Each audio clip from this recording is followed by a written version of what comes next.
ಹಿರಿಯ ಕಮ್ಯುನಿಸ್ಟ್ ನೇತರರು ಸ್ವಾತಂತ್ರ್ಯ ಸಮರ ಸೇನಾನಿಯೂ ಆಗಿದ್ದ ಮಾಜಿ ಸಚಿವ ಡಾಕ್ಟರ್ ಎ ಸುಬ್ಬರಾವ್ ಅವರ 17ನೇ ಚರಮ ವಾರ್ಷಿಕ ದಿನಾಚರಣೆ ಅಂಗವಾಗಿ ಮಂಜೇಶ್ವರದಲ್ಲಿರುವ ಅವರ ವಸತಿಯಲ್ಲಿ ಸ್ಮೃತಿ ಮಂಟಪದಲ್ಲಿ ಪುಷ್ಪಾರ್ಚನೆ ಹಾಗೂ ಧ್ವಜಾರೋಹಣ ಕಾರ್ಯಕ್ರಮ ನಡೆಯಿತು.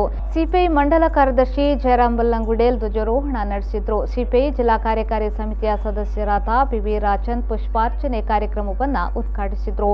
ಮಂಡಲ ಸಹ ಕಾರ್ಯದರ್ಶಿ ಎಸ್ ರಾಮಚಂದ್ರ ಅಧ್ಯಕ್ಷತೆಯನ್ನು ವಹಿಸಿದರು. ಈ ಸಂದರ್ಭ ಜಿಲ್ಲಾ ಸಮಿತಿಯ ಸದಸ್ಯ ಅಜಿತ್ ಎಂಸಿ, ರಾಮಕೃಷ್ಣ ಕಡಂಬಾರ್, ಹರೀಶ್ ಕಿಯರ್, ದಯಾಕರ್ ಮಾಡ, ಗಣೇಶ್ ಕುಂಜತ್ತೂರು, ಶಾಂತರಾವ್, ಮುಸ್ತಫಾ ಕಡಂಬಾರ್ ಮೊದಲಾದವರು ಉಪಸ್ಥಿತರಿದ್ದರು.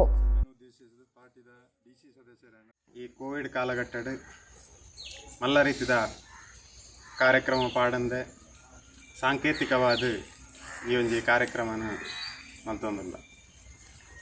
ಡಾಕ್ಟರ್ ಸುಬ್ಬರಾವ್ ರಾಜ್ಯಸಭಾ ಸದಸ್ಯರಾದ, ಶಾಸಕರಾದ, ಮಂತ್ರಿಯಾದ,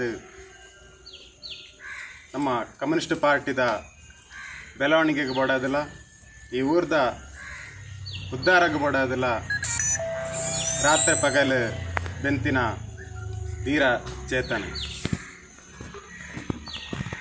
ಐತೊಟ್ಟಿಗೆ ಆರ್ನ ಡಾಕ್ಟರ್ ವೃತ್ತಿಲ್ನ ಮಂತೊಂದು